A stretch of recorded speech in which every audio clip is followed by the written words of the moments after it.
Laten ku gai kana Ajin chang yal kanape Anga me par kaje guanen dial Ajin ku samin jetiang kapel Laten ku gai kana Ajin chang yal kanape Anga me par kaje guanen dial Ajin ku samin jetiang kapel Laten ku tegaina si perwa kadeno Ustain chagma bedana Ajin ku samin jetiang kapel Laten ku tegaina si perwa kadeno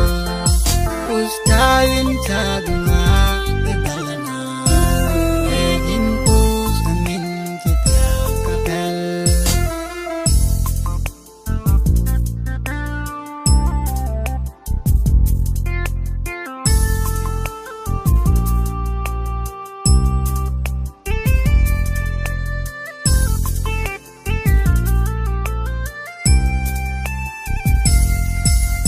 Why can what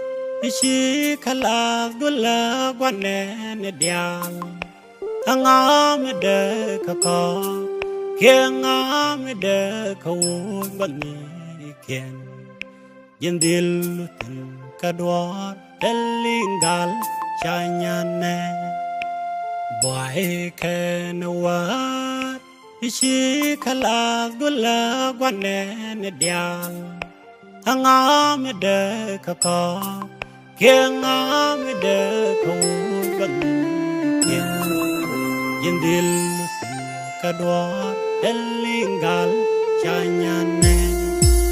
Laten ku tegaina si perwa kadeno Ustain chagma bedana Ajin ku samin jetiang kapel Laten ku tegaina si perwa kadeno Ustain chagma bedana Ajin ku samin jetiang kapel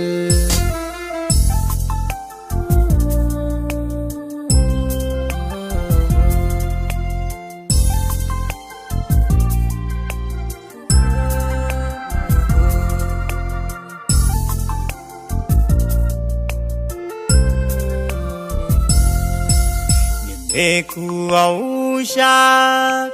shi shak dial ka sharo ger Tambay ye dan se yao